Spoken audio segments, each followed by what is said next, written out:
Amen. Sige po, tumayo tayong lahat. At minsan pa po, purihin natin ang Diyos sa hapong ito. Hallelujah.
To you, Jesus.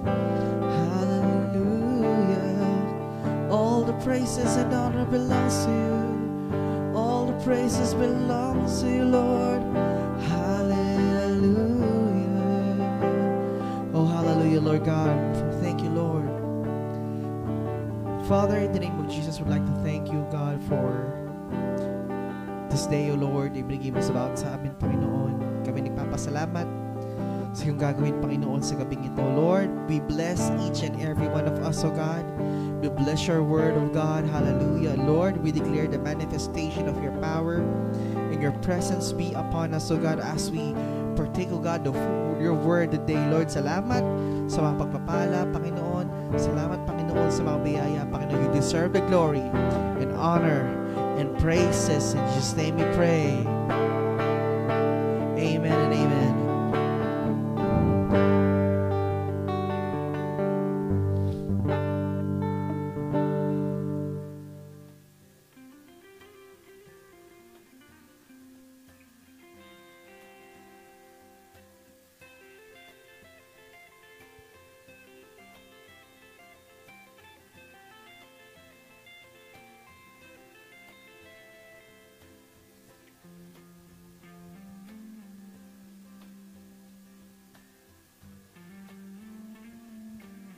Amen. It's giving time.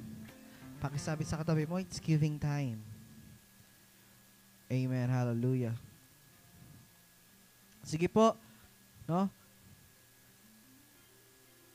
Everybody say the word access. Access. You know, one of the things that God has instructed His people is to give. Tama po ba? Amen.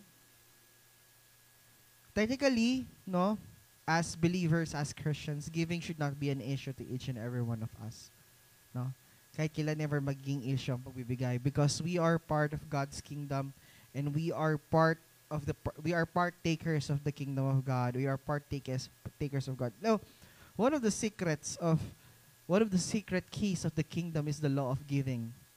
Amen. Law of giving. And one of also the reasons why your crops are being protected, no? It's because of what you're giving or what you do for the Lord.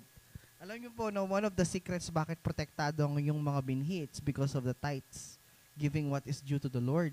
Can I hear an amen? Can I hear an amen? No? And the reason bakit hindi ka pwede papatay ito. Medyo nasisilaw ako ng konti. Ayan. Isa din sa mga dahilan bakit why we are so blessed right now, it's because of what we do for God. Amen. Don't get me wrong. Yes, we are blessed. Right? We are blessed. We are highly favored. That's true. That's the truth of God. But if you still remember what I've told about wisdom, right? Wisdom is a practical application of what you know. Tama po ba? So if you already have an understanding to what the Lord of God is telling you to do so about giving, amen, you do what God asks you to do. Amen. You know, faith is the reason why Joseph in the Bible able to overcome challenges in his life. Even though he was thrown in prison, even though he was sold by his brothers, dinala siya sa Egypt, no? The reason why Job have overcome those is because of faith. But the one that makes him enter the palace is his wisdom. Okay? Faith wins battles. Wisdom brings you inside the palace. Amen? That's why I would like to point out, no, minsan, we have seen people who have strong faith, but because they do not apply what they have learned, walang progress. I'm not saying they are not hindi ko sinasabi din sila faithful or wala silang pananampalataya. But makikita mo kasi hindi nagpa-progress ang kanilang mga buhay, it's because there is no practical applications of what they have learned. Can you hear an amen? So, if we know that it is important to give, then we just have to put our wisdom to it and apply it. Can you hear an amen? Amen. Sige, tumayo tayong lahat. Pag-pray natin ang ating mga binhi. Let's pray. Father, in the name of Jesus, Lord God, we bless our tithes and our offering, Lord. We dedicate these things to you, God. Maraming salamat. Let this be used, Panginoon, in your kingdom. We thank you, we love you. In Jesus' name we pray. Amen.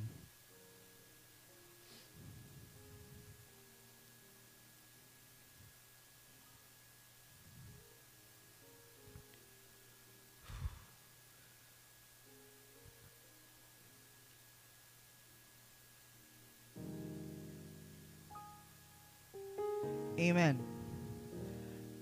Ang title po ng mensahe natin sa gabing ito is Bringing Heaven to Earth. Amen. Bringing heaven to earth.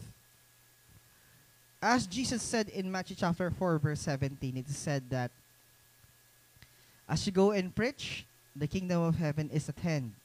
Amen. And that was the first preaching of Jesus here on earth.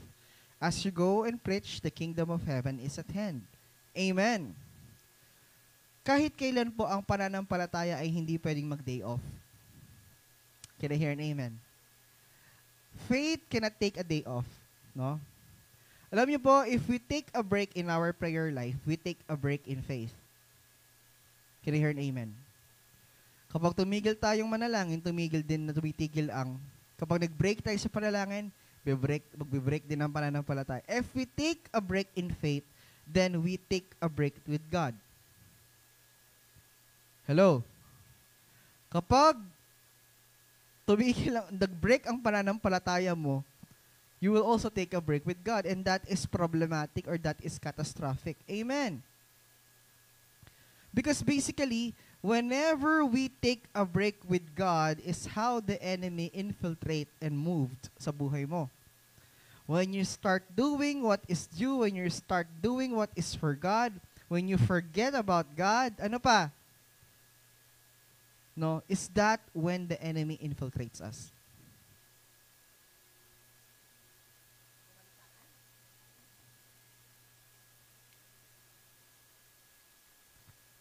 Amen. And that's when the enemy moves. When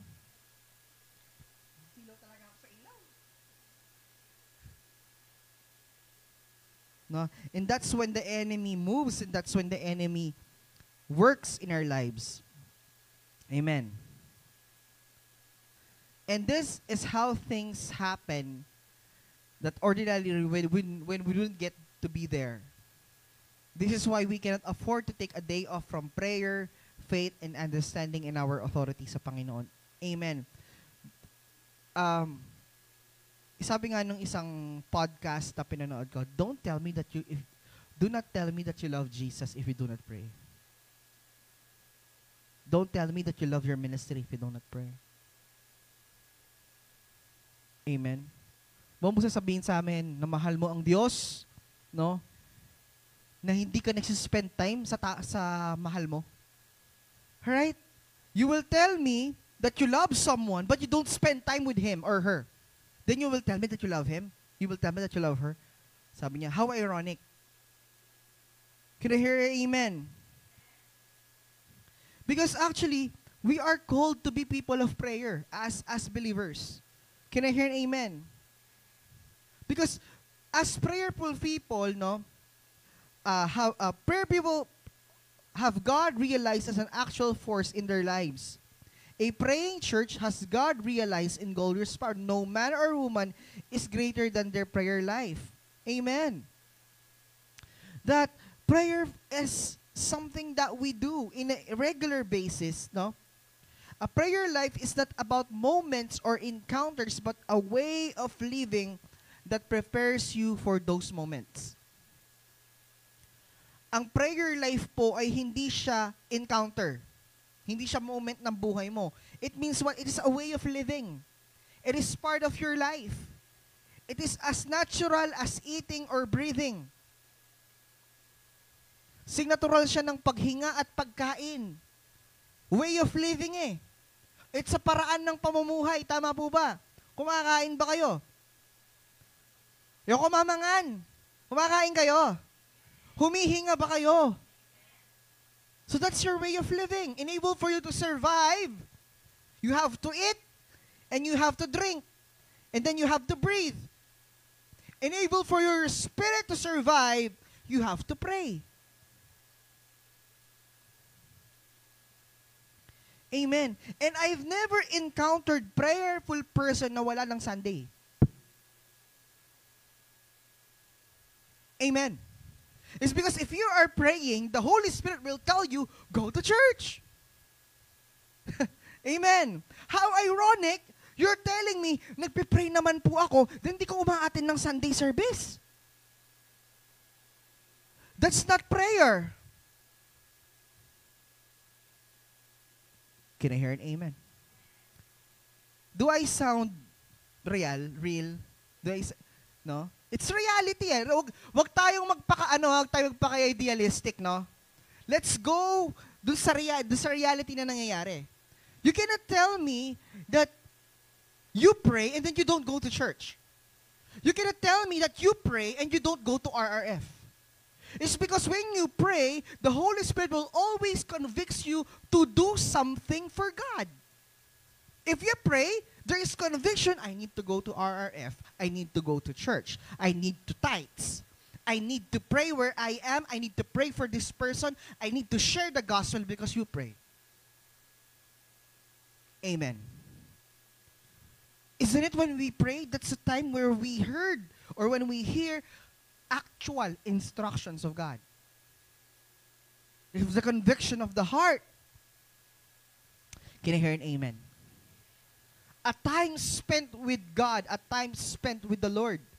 Alam niyo, minsan dumating sa punto na sobrang guilty ako sa sarili ko kasi di ako nakakapanalangin. Dumating sa punto ng buhay ko na sobrang guilty ako kasi di ako nananalangin. At grabe, hindi ka niya patutulugin kasi hindi ka nag-pray. Pabala mo po ba kanini, di ba? Pache, kamengan, tas sobrang danop, nakapatuturan ng ngatsan mo, sukoli ko. Baka niyan mo rin yung panalangin, pache kami nalangin. If you do it in a regular basis, if it is a way of living, kapag ang tao hindi kumain, ang dami-dami niyang nararamdaman. Ana ng sakit sa buntok, ana ng maliluya, ana ng mga sakit sa tiyan. Diba? Hindi kita patutulugin yan. Kaya kung gagawin ko, tatayo ako, magtinape ako, mga kapitangang bingita, magtinape ako, kasi ako mayangan eh. And then, ba't ang may paldan ko? Same with prayer, pag di ako makatulog, tatayo ako, pupunta ako sa kusina, mananalangin ako para lang makatulog ako. Kasi nga, it is as natural as eating or breathing. Amen? It's a way of life. Can I hear an amen? Sabi niya, the person that doesn't have a time for prayer also doesn't have time for a holy life. If a person doesn't have time to pray, therefore that person doesn't also have time to live holy. Don't tell me that you are holy and you don't pray.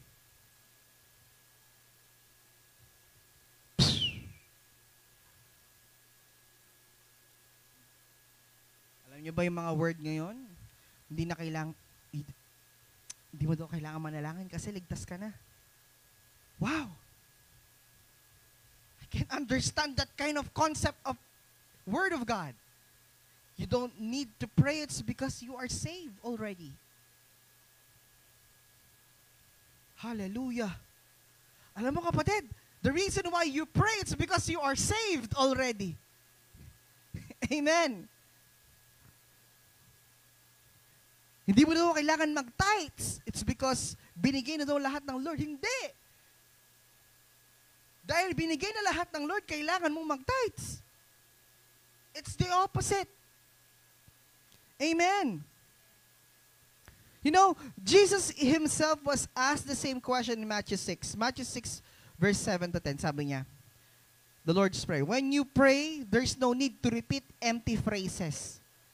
Praying like those who don't know God. For they expect God to hear them because of their many words. There is no need to imitate them since your Father already knows what you need before you ask Him. Ito you don't need to repeat what? Empty phrases. Karin pa, may nyambutana. You don't need to repeat empty phrases. Paano yung prayer sa relihiyon? Nire-repeat. Ito, bakit sinabi Jesus? As if you don't know who God is. Amen? For they expect God hear them because of their many words. Ang expectational because they utter words. They repeat words and they think that God is hearing them. No. Ang sabi ni dito, the Father knows already what you need before you ask Him. Pray like this. Sabi niya, Our Father dwelling in heaven realms, may the glory of your name be the center of which our lives turn. Manifest your kingdom realm and cause your very purpose to be fulfilled on earth just as if it is fulfilled in heaven. Matthew 6 verse 7 to 10. Amen. Huling mo din ditang pray like this, as it is yan eh. Amen. Alam niyo po, the Lord's Prayer is very powerful. Amen. However, the power in the Lord's Prayer does not come in saying words, but in the pattern of thinking in which our mind is formed. The power of the Lord's Prayer is not on how you utter it, but rather how those words change your thinking. As a kingdom citizen, praying is not just saying words. The power is not in the saying, but in the praying of the prayer. Amen. The heart of the prayer is to bring the kingdom of God on earth as it is in heaven. Amen. Kailangan pag nananalangin ka, ano nangyayari? Ano nangyayari? Yung kaharian ng langit bumababa. Ano yung lyrics ng, ito yun eh, dito ko hinugot yun eh. Ako yung tinuruan bagong kaisipan, kaharian ng langit ay nandito na. Dito ko hinugot yun. Sa part na to, yung lyrics na yun. Diba? Renewing of your mind. You have to bring, whenever the heart of prayer is when you bring the kingdom of God here on earth. Amen. The purpose of prayer is to bring the will of God on earth as it is in heaven. Amen. Di ba nga tinawag tayong extension of God's kingdom? We are called the ambassadors of Christ because kung saan yung ambassador, nandun yung territory. Di ba? Our God is in the God of heaven, so the heaven is extended here on earth. It's because of you as an ambassador. That's why you have been given this kind of authority that when you pray on earth as it is in heaven, because you are an ambassador. Can you hear an amen? God does this through while you pray. God is not looking for better methods, machinery, organization plans, or platforms. He is looking for what? Praying people. You know, when we want to have this earth turn as if it is in heaven, no, God needs praying people. Alam niyo po, no, Revelations 4, sabi doon, if you are cold, you should be cold. If you are hot, you should be hot. God doesn't like lukewarm people. Yung sala sa init, sala sa lamig. Amo ng mapalila, amo ng marimlala, amo ng atsula, amo ng alalo.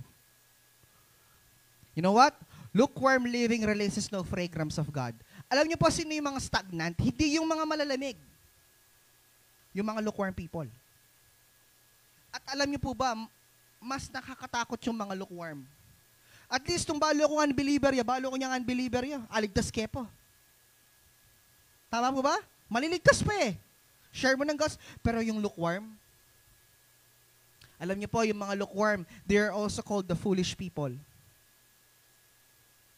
They already know the word, but they don't want to apply the word.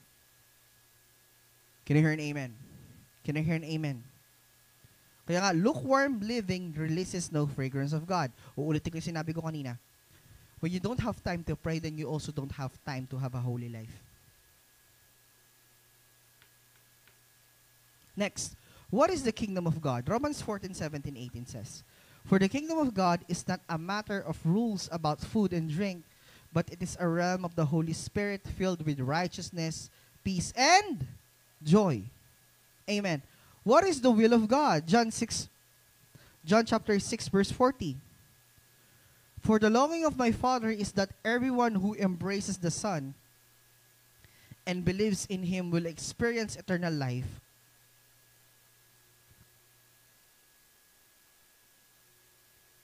And I will raise them up in the last days.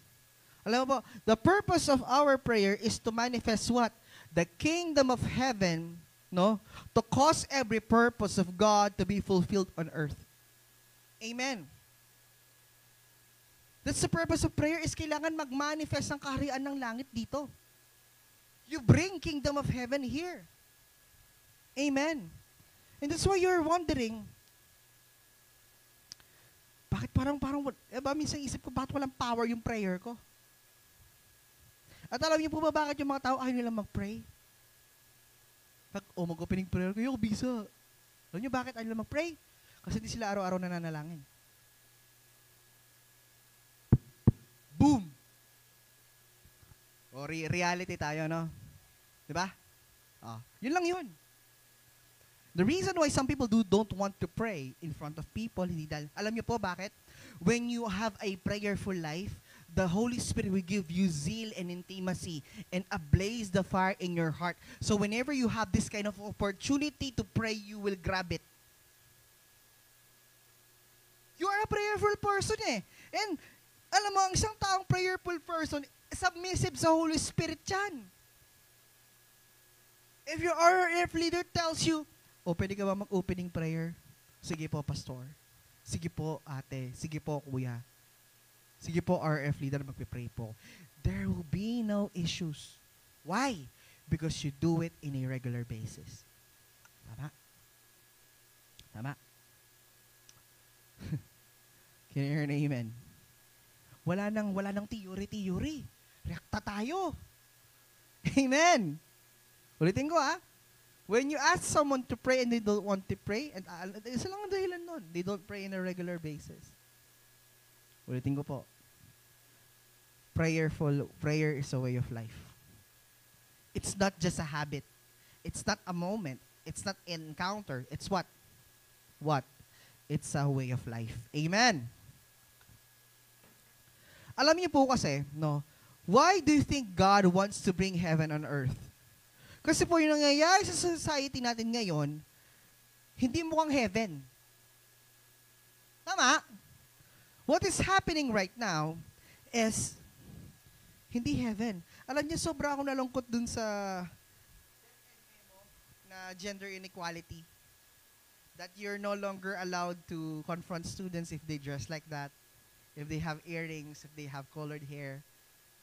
Sabi kong ganun, it's because one of the reasons bakit daw nade-deprive daw sila sa karapatan nila. Ang sabi ko naman, in my point of view, how you will inculcate discipline to these people? Disiplina. And then you're wondering bakit matitigas ang ulo ng mga kabataan ngayon? It's because it's being pampered right now. Pinapampered di ba? Bakit may special treatment sa LGBTQ? Okay? When they do their thing, it's freedom. But when you preach the truth, it's a hate speech. Can you hear an amen? Can you hear an amen? Kasi what is happening right now doesn't look like heaven. Right? What we see in the world is the complete opposite of the will of God and in the kingdom of God. Can you hear an amen? We may understand from this that we are in a warfare. As Christians, we are engaged in spiritual warfare. Yung mga ibang Kristiyano ngayon, hindi naniniwala sa spiritual warfare. Panalo na daw tayo. Totoo naman, nanalo na tayo. Nanalo na tayo, totoo. We are victorious because of the finished work of Christ. Pero hindi victorious yung mga hindi Kristiyano. Victorious tayo over sin and death because of what the finished work. O how about those people na hinula pa kay Kristo? Victorious ba sila? Alila! Ikaligtas ka, ilaligtas la. Alila! Tapos sasabihin natin, wala nang spiritual warfare ngayon. Hindi, meron pa. Kaya ka nga nandyan eh. Para i-win sila eh. Amen. Pasensya na ko po yung extreme magturo na eh. Real.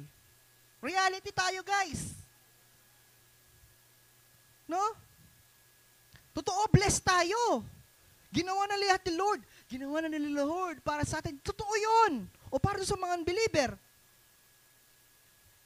Yung gospel, oo, ginawa na lahat para sa, pero kung di nila tatanggapin yun, walang manifestation sa kanila yun. Kung hindi nila a-acknowledge yung ginawa ni Jesus, walang power yun. Amen. Amen. Why do we win them? Bakit tayo nagdi-disciple? Bakit natin sila wini-win? Kasi gusto nating maidala sila kung nasan tayo ngayon. Amen. Kaya nga sabi ni Jesus, di ba, babalik siya. Ano sabi niya? Kukunin niya yung sa kanya. Sa kanya ba lahat? Hindi. May maiiwan. Tama. Ikaw ba sa kanya ka? Amen. Kala ko hindi eh. Tok nang naukin eh. Amen. Akakwaye po. We have to face the fact that not everyone makakasama ng Panginoon. It's biblical. Actually nga, after ng second coming, after ng pagbarito ng Diyos, magkakaroon ng 1,000 years sa millennial kingdom. 1,000 years yun. Ano yung after ng millennial kingdom? Ang susunod, papakawalan yung beast. May magbe-betray na naman. Oh. Tapos, final battle. Tapos, yun na, judgment. Tapos, ganito yun after ng second coming. Mag-reign ang Lord dito for 1,000 years. That's what they call millennial kingdom. Then after ng 1,000 years na yon, yung beast sa pit, papakawalan yon. And merong magbe-betray. Oh. Di ba? Amen. The essence of spiritual warfare is that there are two kingdoms trying to manifest themselves on the earth through the cooperation of mankind. Kasi po bakit nilalaban natin? Bakit natin gustong maghari ang kaharian ng langit dito? Kasi may dalawang kingdom na gustong mag-manifest dito. Amen. God Himself declares in this book of Psalms that He has given the earth to men. Therefore, mankind had the legal right to bring manifestation on the earth, to bring whichever kingdom they want. Anong sabi ng salita ng Diyos? Sa book of Psalms. Ang sabi niya, ang kaharian, ang authority ay ibinigay sa tao. So, ang tao ang magde-decide which kingdom ang kanyang establish. We, as citizens of the kingdom of God, we need to establish the kingdom of God here on earth. Amen. Demons cannot just make things bad. They need someone to agree with them. Because the authority that has been given here on earth is not demons, is not even angels, but man himself. So kailangan, kumbaga alam niyo yung kontrata. O bisa ka, gawan tayo na eh. O sige, mag-uwigwa na ka man. O itano. Okay? Sabi niya, they need someone to agree with them. The devil cannot just bring evil on earth unless he needs someone to do it. Amen. The enemy brings evil not because he can bring evil freely, no. Meron siyang agreement sa tao. And if you say no to it, edi wala. In the same way, God is also looking for someone who will partner with Him in prayer. Amen. Kaya nga question kapatid, ano ba yung minamanifest mo ngayon dito? Anong manifestation yung gusto mong ipakita ngayon? Amen. Amen. You know, the kingdom of heaven manifests through faith, prayer, and humility. 2 Corinthians chapter 2 verse 14 says, God always makes His grace visible in Christ, who includes us as partners of His endless triumph. Through our yielded lives, He spreads the fragrance of the knowledge of God everywhere we go. No, kanina, sa school, ang daming trabaho sa DepEd. Totoo lang, ang daming kapapelan. Amo nang magpa-pretest ka, amo nang magpa-reading ka, and so on and so forth. But you know what? This is the realization that I have realized. Mas pagod ako sa private Mas pagod ako sa private. Mas malayo yung tinatravel ko, pero mas napapagod ako doon sa dati kong school. And I just realized that, Lord, kalooban mo talaga, no? Because God made things easy for me. Alam niyo, dahil alam ko hindi ko pa alam ang galawan sa public, di niya ako binigyan ng advisory class na Lord. Kasi kailangan pinag-aaralan mo yung sistema eh. O sige, ito pa yung matindi. Yung pinakamaluwag na oras ko, Wednesday. Kaya lang na-traffic ako dyan sa Jurassic World. Ay, Kalbaryo, di ba ay, pumapasok. Di ba? Na-traffic lang ako. Umalis ako doon ng 2:35, nakarating ako dito 4:35. 2 hours, na-stack up ako doon sa Kinabuan. 1 oras ako doon. Umulan kasi eh. Ratang graba may ang alakola. Sa akin ang kakanya nyo. Diba? Hindi po totoo lang. And kanina, na-observe ako, akala ko hindi ako ready. Pero ready pala ako. Then sabi, kala ko marami akong maling ginawa. Then sabi ng master, Sir, Hana, kakain mo na yan, ang mga kalago mong magsalita na yan, ang mga yan. Tapos burita ka to, way of pamanuruan, ang mga yan. Tapos, Kristiyano ka ba? Sabi ko, ma'am, pastor ko. Ay, kaya pala. Kristiyano yan naman tamig observe ka ako. Diba? Talagang kakayahan ng Lord. And kanina talaga may dumating na blessing. Confirm. Magna cum laude nga talaga ako. Kasi una, running for magna cum laude eh. Wala pang confirmation eh. Kaya kanina naglabas na ng honors. Kilagyo ko mo, sayang mo talaga. 0.2 na mo, suman eh. Hindi na ako si 1.2 nitang Methodist eh. Amen? Amen? No. Going back.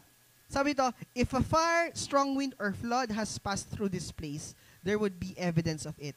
You would see signs in the surroundings of what had passed through the area. As Christians, there must be evidence in our lives of the Word of God dwelling in our hearts for us to diffuse the fragrance of God everywhere we go. Alam niyo po, parang ganito yan. Kapag ang apoy dumaan, makikita mo yung marka. Kapag ang hangin dumaan, makikita mo yung marka. Kapag ang flood bumaha, makikita mo ang marka. So meaning to say, kailangan as Christians, as believers of the Word of God, kailangan yung marka ng salita ng Diyos ay nananatili sa bawat isa sa atin. Tulad ng apoy, tulad ng baha, tulad ng hangin. Amen. The heat of prayer is required. Alam niyo po yung talagang, yung one of my prayers is that yung ablaze the fire. It's not ignite, but ablaze the fire of people in prayer. Alam niyo po, no? Ang kailangan natin ngayon is yung talagang heat sa pananalangin, yung apoy sa pananampalataya.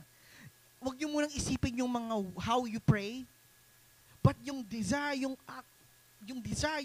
init mo sa pananalangin, not the point that you, what do you call that, yung kasi bisa pinoproblema natin, paano natin sasabihin, right? But when you ask the Holy Spirit how to pray, the Holy Spirit will help you to say the words that you need to say. Amen. Alam niyo kapatid, your prayer might be spoken low, but it cannot be at low heat. Okay? Pwedeng sige, hindi ganun kadetalye, pero hindi ganun kahina yung apoy. Pero hindi mahina ang apoy. Ito nito example, si Hannah. Si Hannah prayed a quiet prayer, pero nakita pa rin siya ba't napagkamaling pa rin siyang lasing? Hannah, mother of Samuel. Lain si Samuel, yung prophet na nag-declare kay David na siya magiging hari. Look at this. Hannah prayed a quiet prayer and the priest thought she was drunk. It might be softly whispered. Nananalangin lang si Hannah, pero nakita siya ng high priest na lasing, para siyang lasing. It might be unclear to those around you, but it is clear to God that is what matters. Amen? Maaring hindi malinaw sa ibang tao, pero mahalaga malinaw sa Diyos. It might sound weird for other people, but sa Lord, hindi. Amen. Amen. If this is God wants you to, this is God commands you how to pray, then do it. Ganun ka manalangin, kapatid. You don't need to sound like your RRF leader. Dahil may mga time na talagang magiging ganyan katatas sa pananalangin. Amen. And God wants to intervene in your life, but He will only do it with your permission and invitation through prayer. Can I hear an amen? Alam mo po, some people only believe they only need God in certain circumstances. Because of our limitation in the things of the Spirit, we don't know how much we need God. If we truly knew how much we need God and are simply experience His grace each day, we would be more fervent in our petitions and more frequently in His presence. Alam mo, the more you see the value of God in your life is also the dedication that you will spend in prayer. If you see God, the more you need God, the more you have realizations na kailangan mo ang Diyos, the more din gaano din kabigat yung dedication mo sa pananalangin. If you see God as just a Savior lang, yung parang lalapitan mo pag may kailangan ka, hindi ka ganun ka-dedicated sa pananalangin. Kaya nga lang sabi ng Bible ganun, yung tamang kaisipan, kailangan mabago. On how you see God, on how you view God as King. Can you hear an amen? Alam mo kapatid, set on fire. Kaya nga ano yan, James 3:6. In the tongue is a fire, it cannot be compared to the sum total of wickedness and is the most dangerous part of our human body. It corrupts the entire body and set ablaze by hell. It releases a fire that can burn throughout the course of human existence.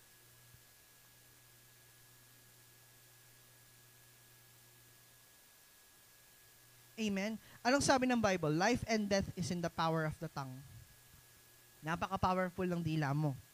Kung anong sabihin mo niyan, yun ang magmamanifest. Amen. I just want to share also gusto po mag-share sa inyo ng testimony. No?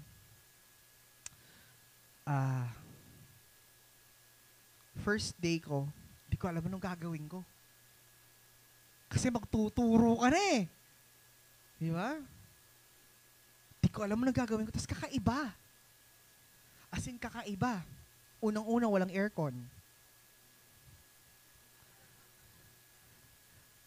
Tapos matatag curriculum pa, 45 minutes. Building A, 4th floor, Building B. Pumunta ako sa 4th floor, Building A. Ang saya. Kaya pinmayayat ko, may exercise ko eh. Katagol na yung PHS, 12,000 students. Gawan na yung pito yung adult grades, mga katagol. Ganun siya kalaki. 12,000 students. I only handle 6 sections. And even yung mga co-teachers ko, alam niyo ilan yung teachers sa English department? 63. English department pa lang yun. Ang mahirap, hindi ko sila lahat kilala. Ang kilala ko lang yung mga yung mga grade level ko. Grade 7 and grade 10. O ngayon, magtuturo na ako ganyan. Alam niyo, pagpasok ko sa loob, ang dinig na ko, Lord, the kingdom of heaven is at hand. Then, nag-start ako magturo. And then, all things work. The kingdom of heaven is at pagpasok ko sa school, the kingdom of heaven is here, Lord. Lord, thank you for giving me the mind of Christ in Jesus' name. Every day yun. Amen. Kasi bago ka eh. Hindi mo alam yung mga, yung mga ninja moves. Pero ngayon may natututunan na ako mga ninja moves eh. Kaya nga sabi nga ng mentor ko, yung isa kong talagang pinakananay namin sa department, sa grade level, Sir, minsan natin kang matadamong sa kaprinsipyo na yan. Opo, mama. Pero we have to do the depth and the way. Kasi kung hindi mo gagawin yan, hindi ka matatapos sa lesson mo. Sabi niya ganun. Then, sige. And so on and so forth. And, ito pa, may bago this week. Meron akong estudyante, bulag. Asped teacher ko. Alam niyo po, kanina nag-quiz sila, dinictate ko yung sagot. Dinictate ko yung questions, 20 questions, dinictate ko yung question one by one. Pati yung choices. No? And then, sumasagot siya sa braille. Alam niyo yung braille? Yung tinutusok niyang ganon. Tapos sabi ko ganun, anak, sabi ko, how should I know if it is A? Sir, if it is O, if has 1 dot, it's A. If 2 dots, B. 3 dots, it's C. Bine-braille niya. Alam nyo, praise God, natuto ako magbasa ng braille. So instead of challenge, nagiging blessing. Tapos, ang tindi. Although hindi siya pumasa, out of 20, naka-10 pa siya. Tapos pumasok lang siya, nung Monday, 2 weeks na akong tapos sa discussion. Nirepeat ko lang yung discussion bago sila mag-quiz. Nag-review lang kami. Pero nung nag-take siya ng quiz, mataas pa siya dun sa iba. Yes! Alam niyo po, no, bakit ko sinasabi ito? It's because, yung setting the stage is so important kahit saan ka pumunta. At alam niyo po, walang pinipili ang lugar ang pananalangin. Can you hear an amen? Even though you are at work, even though you are at home, at school, or wherever places you are, you have to set on fire whenever you go. Can you hear an amen? Sabi ito, as living sacrifices, we need to be set on fire from heaven to release the fragrance of God and bring His kingdom with us wherever we go. The difference in you as a Christian comes by fire and not by chance. Fire brings manifestation. You're either set on fire, experiencing and manifesting hell, or you are set on fire, experiencing and manifesting heaven. Totoo ba to? Dalawang bagay pag nasa apoy ka. It's either nasa impyerno ka or nasa langit ka. The fire from hell, the literal fire, torment. That's the term. Tormented ka, or you are at fire, or you are at blaze with God. Dalawang klaseng apoy ang nararanasan ng tao. Isa is tormenting, yung isa ablaze. Kapag ablaze, ignited ng apoy, ibig sabihin, yung dedication. Pero kapag tormented, yung sinusunog ka sa circumstances, sinusunog ka sa problema, niluluto ka sa problema, sa kahirapan, that is tormenting. Amen. Amen. Yeah. And we have to set on fire with God. Amen. How should we pray? Romans 8, verse 26 to 27. In a similar way, the Holy Spirit takes hold of us in our human frailty to empower us in our weaknesses. For example, at times we don't even know how to pray or know the best thing to ask for, but the Holy Spirit rises up within us to super intercede on our behalf, pleading to God with emotional sights too deep for words. God, the searcher of the heart, knows fully our longings, yet He also understands the desires of the Spirit because the Holy Spirit pleads before God for us, His holy ones, in perfect harmony with God's plan in our destiny. Whenever you pray, the Trinity is there. Amen. Pag nananalangin ka, yung Trinity nandun. Why? Jesus said, whatever you ask in my name, the Father will give it to you. So, dalawang force na yon. So, ibig sabihin, anything, whatever we ask, addressed to the Father through the name of our Lord Jesus Christ, it will be granted. Whatever God said. No? Kanino ba tayo nananalangin? Sa Ama. No? Kanino naka-address yung prayer? Sa Ama. No? Lilinawin natin, ha? Kanino ka nagpipray kay Jesus mo? Hindi. Nagpipray ka, you're using or you are applying the name of Jesus. Pero ang prayer po ay naka-address sa Ama. Our Father, who art in heaven. Ne? Kasala ng kasala. Ne? Okay, ulitin ko. Kapag nananalangin tayo, we addressed the prayer to our Father, to Abba Father. That's why when you hear me pray, Father, in the name of Jesus. Abba Father, we give you thanks, we give you glory in the name of Jesus. And as if para siyang pirma, yung pangalan ng ating Panginoong Jesus. Kasi it is impossible to please God without faith. Bible says, I am the way, the truth, and the life, and no one comes to the Father except by Him. So we pray in the name of Jesus. We pray because through the Son. Amen. We pray through the Son addressed to the Father. Ito yung matindi. No? Ang sabi ng Romans 8:26, pag hindi mo alam yung ipapanalangin mo. Ang sabi niya, the Holy Spirit rises up within us to super intercede on our behalf. Amen. Ang Holy Spirit ay magra-rise up, tutulungan kanyang manalangin. At minsan nga, wala ngang words eh. Hangin lang. Yarababa, kanda, yerebe, shanderebe. Amen. Minsan ka di naintindihan ng ibang tao, pero the Holy Spirit will give you utterance of words to say. At ito pa yung matindi. Yung gustong ipanalangin, kasi po ang gustong ipanalangin na, alam yung gustong marinig ng Diyos when we pray, yung sinabi niya. Yes. No? When we, anong gusto na marinig ng Ama pag nananalangin siya, nanalangin ka? Yung sinabi niya. Yung sinabi niya. Yun yung gusto niyang marinig. At ito yung matindi. Yung tumutulong sa yung mag-intercede, yung tumutulong sa yung manalangin, siya rin yung nagsulat ng salita. O sino nagsulat ng salita ng Diyos? It's the Holy Spirit. Diba? It was inspired. Anong sabi? The Word of God has been, ang sabi niya, breathe. Hininga. Tama? And lahat ng nagsulat ng salita ng Diyos were inspired by the Holy Spirit. So yung tumutulong sa yung manalangin ay yung mismo nagsulat ng salita. So doon parang kapatid, wala kang talo. When you pray. Amen? Oh, naka-address sa Ama. May signature ka. Pag di mo alam, may tutulong pa sa'yo. Then you will tell me, boring ang panalangin. Boring ang invasion. Ayokong magati ng invasion kasi puro prayer. Huy! Nagiging boring ang panalangin pag di mo kilala kausap mo. Simple as that. Diba? Halimbawa, may kilaling kasabi mo. May balang na may address. Pati may baling kasabi mo, maboard ka. Yung kung may sasabi eh.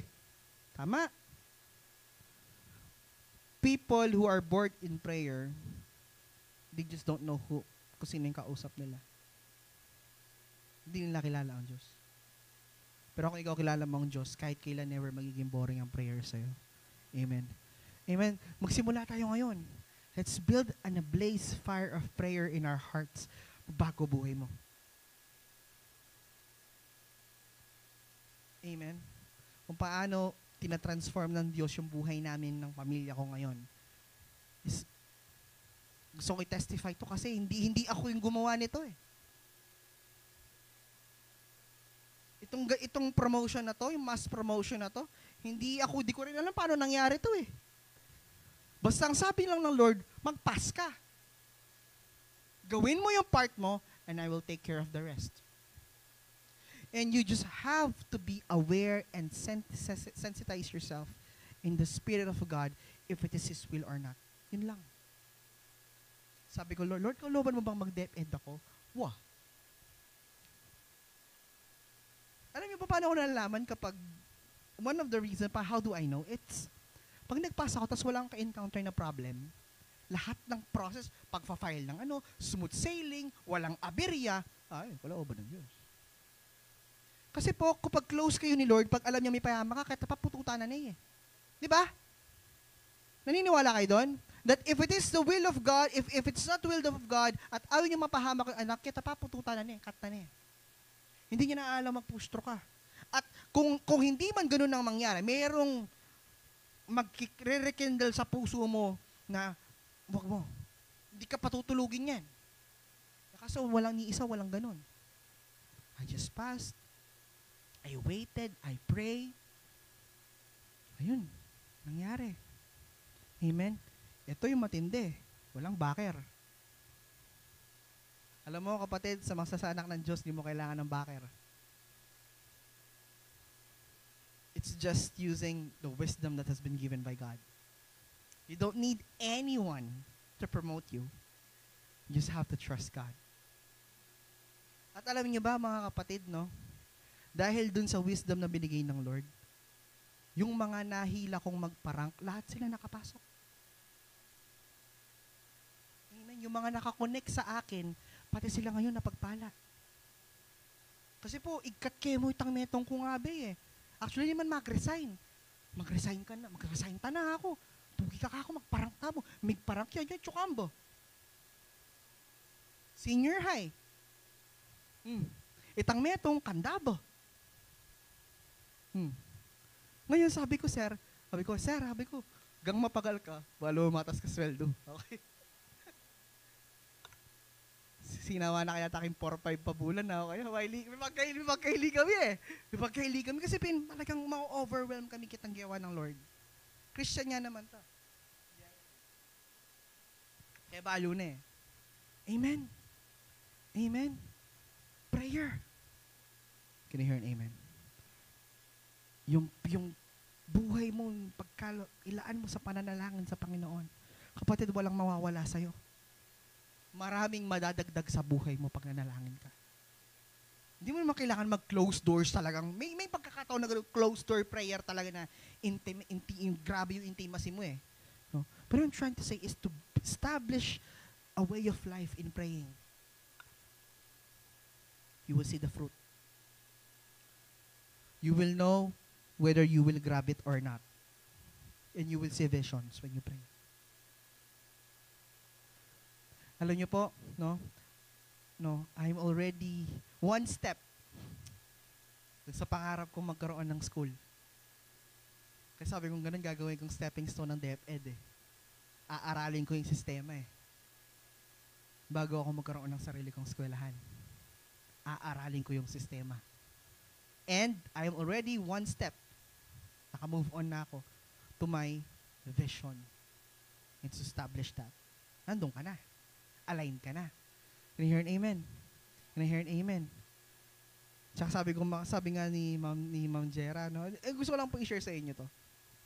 Na, finally, no?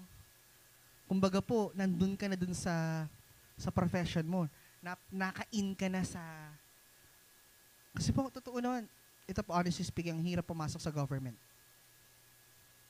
Totoo, ang hirap pumasok. Lalo na kapag body-body or backer-backer. No? May mga schools kasi nangaharang ng item eh. Inilalaan dun sa mga kakilala nila. Amen. Totoo, mahirap pumasok sa government. Kung yung prinsipyo ng mundo ang i-offer. Pero alam niyo po, binatal namin sa panalangin.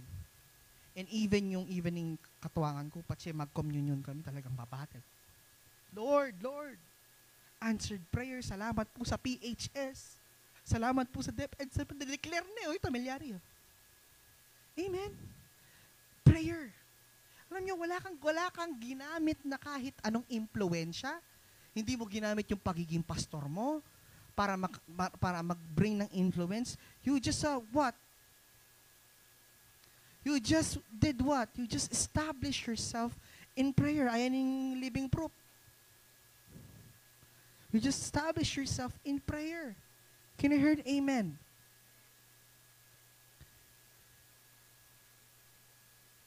And lastly po, number 3, what you manifest is your choice. Amen. It is always your choice. There is a very encouraging truth in this scripture that neither sin nor Satan has the power to make the choice for you. God Almighty does not force you to make a choice either, but gives you free will to choose. Alam niyo po, ang Diyos hindi kanya bibigyan ng choice, pero bibigyan kanya ng pagkakataong mamili. No matter where you find yourself at the level of your expectation, above it or below, you will always have the choice of how to behave. When you cannot control where you are, how you are feeling, or how you'll be treated, can still control how you'll respond. Tama po ba? May mga pagkakataon sa buhay natin na hindi natin alam pa. May mga out of control situations. Pero kapatid, you still have control. Saan? Kung paano ka magre-respond. If you are in a circumstances, if you are in a situation that builds what? Worry, that builds anxiousness, that builds something. Amen. It's a problem. Wala po ang control. May control ka. Paano ka magre-respond doon? And you can only respond correctly. Tandaan nyo to, when you pray. Kaya nga sabi niya, how you will respond? Manifest heaven. Thy kingdom come, thy will be done on earth as it is in heaven. Choose to manifest the love of God. Choose to bring the goodness of God to the earth. Tandaan natin, may dalawang kingdom na naglalaban dito. And the only thing why evil penetrates is because we allowed evil to penetrate. Diba? Sa atin ang authority. So we can only allow heaven to be on earth if we allow God to move. Amen. Kaya nga sabi niya dito, lastly, to bring heaven to earth, you must refuse to go back to your past, to stay on fire with God. Any doubt must be resolutely resisted and steadfastly refused. Amen? To bring heaven to earth, you must refuse to go back to your past. Kapatid, kalimutan mo na yung mga nangyari sa'yo, tapos na yun. Amen? Amen? Alam nyo, isa din sa mga naging problem ng mga Israelites, bakit hindi lahat sila nakapasok sa promised land? It's because the mindset that they have. They already passed the Red Sea, but their mindset is still in the Egypt. Nasa Ehipto pa din ang kanilang mindset. And then what that happened is that hindi lahat sila nakapasok. Yung favor ng Lord, hindi lahat sa kanila naka-received. It's because of their mindset is still drawing back to the past. Can you hear an amen? May natutunan po tayo sa gabing ito. Sige po, tumayo tayong lahat. Tayo ay manalangin.